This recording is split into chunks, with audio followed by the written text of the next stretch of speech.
Hey guys, I'm back. I'm Samantha and I'm a therapist and I'm creating a video every day for a year. This is video 275. Thank you so much for being here with me. And I wanted to start this off by saying something that came from A Course in Miracles. I don't know if you guys have ever heard of A Course in Miracles, but it's pretty cool. I've read it a few times over the years. And it's a huge, huge book, but it's amazing. And I wanted to remind you of this. This came from that. And it's, I can choose peace rather than this. So we're going to come back to this. I can choose peace rather than this. I love that saying. I use it pretty often because it just reminds me that in this generous present moment that we have, as Joe Dispenza says, we can choose peace. And we often forget that. And we often forget that because of all the teachers around us. So I was going to read a little bit out of There's a Spiritual Solution to Every Problem by Wayne Dyer. I've read out of this book before, probably be referring to it quite a bit in the future, but I wanted to just read a few paragraphs. This is a little bit longer, but I wanted to just start with this because I had some interesting sessions today. Some emotional things happened today, and personally and professionally today. It's been an interesting Tuesday. Let's put it that way. So I wanted to read these few paragraphs. So the title of this section is Honoring Your Greatest Teachers. So we're going to start here. So who are the people who seem to be able to push your buttons and send you into a frenzy? Your spouse, your children, your parents, a certain employee, your boss, a neighbor. I'm talking about the ones who really seem to get to you. Anyone else might say the same thing and you're able to blissfully ignore them and even respond in your most spiritual and unconditionally loving tone. Thank you for sharing. Obviously, those people do not present any threat to your being an instrument of peace.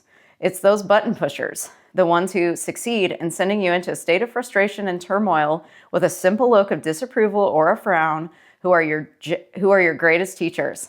Begin recognizing that all of these people are your master teachers, assisting you in being an instrument of peace. Now, I love that. They're assisting you. They're your master teachers, okay? These people that bother you, the rascals, as Esther Hicks likes to call them, the rascals. She also says, or he also says, they also say that if you don't put your buttons out there to be pushed, then no one will push them. If you don't put them out there in the first place. So I always kept that in mind too. But when we do put our buttons out there to be pushed, then these people are our master teachers. They're helping us master ourselves, master our internal state, right? So, and they're assisting us in being an instrument of peace. I just really love that. That's so good. That's right. These are your guides, and they have much to teach you. The moments when you think someone else is causing the disorder and chaos that you're feeling are moments to recognize that that person is allowing you to discover that you have not yet mastered yourself. That's right. You needed a reminder that you have work to do on yourself in order to be an instrument of peace. Remember, the state of enlightenment is a state of being immersed in and surrounded by peace. Anyone whom you have given authority to remove you from that position is a reminder to you of just what you must do in order to become more peaceful. I'm going to read that again. Anyone whom you have given authority, ooh, that's a good word, to remove you from that position is a reminder to you of just what you must do in order to become more peaceful. So good. And then he goes on to say, in my life, my wife and children are my greatest teachers. I call these very special teachers my soulmates. Now, my definition of a soulmate is not someone who agrees with you on every issue, shares the same interests, and is always attempting to please you. I define soulmates as the one you love deeply, but whom you can never get rid of, who always shows up, and with whom you are often in disagreement. These soulmates are your greatest teachers because they are a continuous reminder sent by God to help you to master yourself. So it is tremendously beneficial if you are aware that these are people to honor. Ooh, we got to honor the rascals. In moments of quiet reflection on my being upset, I realized that once again, I have not passed this simple test, the ability to be at peace in the face of my master teachers. To be an instrument of thy peace, you and I must be able to radiate outward that which we are inside. Regardless of what or when we encounter them, our master teachers are there to help us to become an instrument of peace. Someday, gradually, to be sure, I will be able to be at peace, even in those moments when my greatest teachers are doing their very best work. That is so good. And remember, I can choose peace rather than this. I love this so much. I will be using this in some of my sessions in the future. I wasn't sure what I was going to talk about tonight, but I just kind of flipped through the book and I thought that's a good one. So I got my buttons pushed today. I put my buttons out there and they got pushed, and I have to realize that, and I had to feel the feelings first of all. So anybody that's gotten their buttons pushed today or this week or this month or this year, we are giving someone the authority to push those buttons and to take us out of the authority position in our own life. But they're our greatest teacher. Everybody that is out there pushing the buttons is your greatest teacher to help you master yourself. And that's what I love to talk about on my channel, is how to master yourself, because there's nothing more important and more priceless than doing that. And it takes a lot of humility. It takes letting go of pride and ego, and recognizing that you're literally an instrument of peace. Like, we're just peace, love, and joy in a body. And we forget that. And we get out of character at times. And we forget who we are. And we, allow others to make us feel certain ways. And we trust what they say over what we know inside to be true. And so remember that law of assumption is like whenever, they say the world is a mirror. So everything is mirroring a reflection back to you. Now, it's not always one-to-one, but it is telling you something about you and where your assumptions may have been about this person or about yourself. Or maybe you're there to help guide this person in some way. There's some reason that this reflection showed up in this person or in this event or whatever is going on. So it's not, if somebody comes up to you and they're a big jerk, it's not meaning that you're a big jerk. It might just mean you've got something active in you that they activated. And it's maybe to teach you, hey, that anger or rage is still active in you. Or, hey, you're still believing that you are in a victim mindset. That's a big one. That is something that I struggle with that sometimes too. I get it. Like, clients do, I do, friends do. I mean, I've seen it all the time, and we forget our power, and we forget how much influence we have over our lives just by what we're assuming and believing about ourselves. So that's why I love to go back to, how are you speaking to yourself on a daily basis? What are you believing about yourself? And I think one of the biggest things is, what are you holding on to that you could just let go of? What baggage are you carrying around? Like, what would make you feel so much lighter if you just decided, maybe I can let this go now, so I can be this instrument of peace that I know that I am, and feel those internal feelings of love and joy that maybe are lying dormant because more energy is being focused on this baggage that isn't even your responsibility. We carry this from childhood a lot of times, and we forget that, hey, we're not kids anymore. We don't have to take on this responsibility anymore. We don't have to feel these feelings anymore. And we don't have to stay stuck there. And so I hate the word victim, but like victim mindset is basically saying, I have no control here. I am feeling so scared. Victim mindset can be scarcity and feeling scared in general. Not remembering your power, not remembering that you are abundance itself.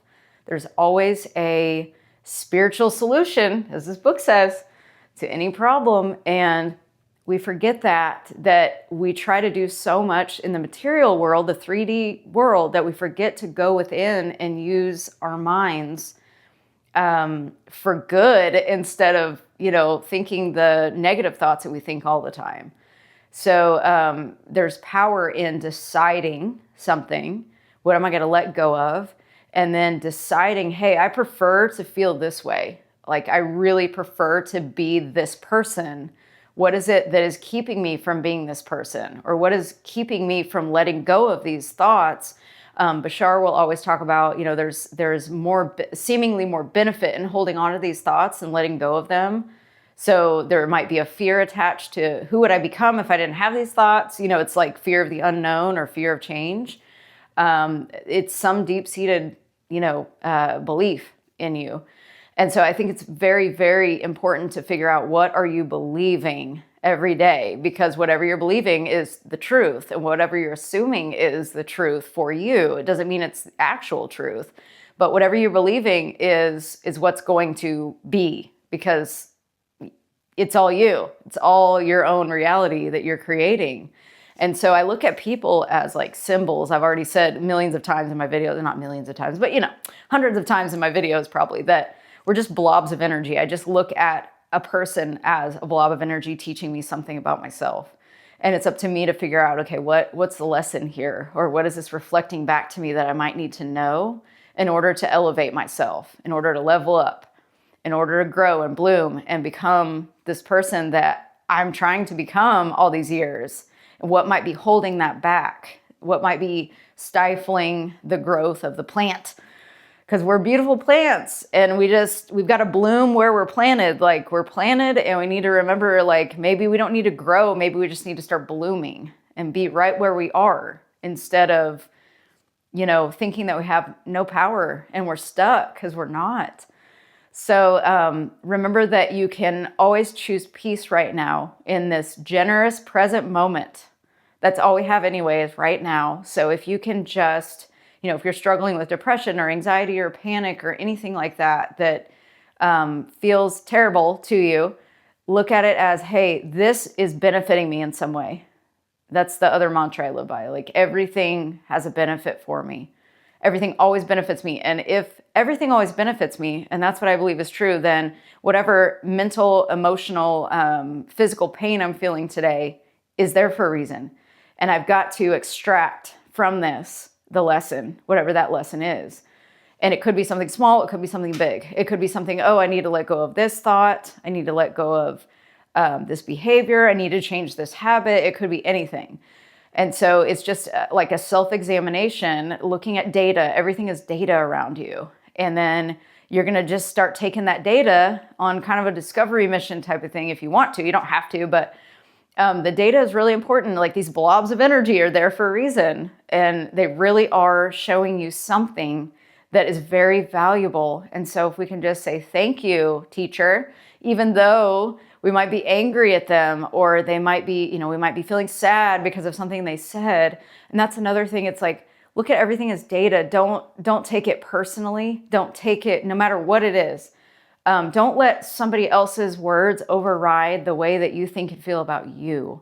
Don't let anybody ever tell you something about yourself when you know that that's not who you truly are. Don't believe everybody. In other words, don't believe the 3D people over yourself, because you're the powerful one. You're the star. You have to act like you're the star. You're the director. You get to decide everything, no matter what. And you just have to believe that. And you have to program that in, because again, we are so programmed with negativity that we believe all the negative stuff. And what if we started believing the positive stuff instead of the negative stuff? What would happen? Probably good stuff. We would become good stuff.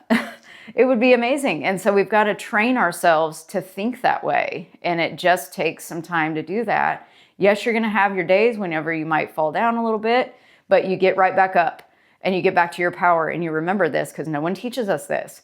So we have to, basically, we're like little babies right now, and we're in like, preschool, and so we're learning this. Some of us have known these things for decades.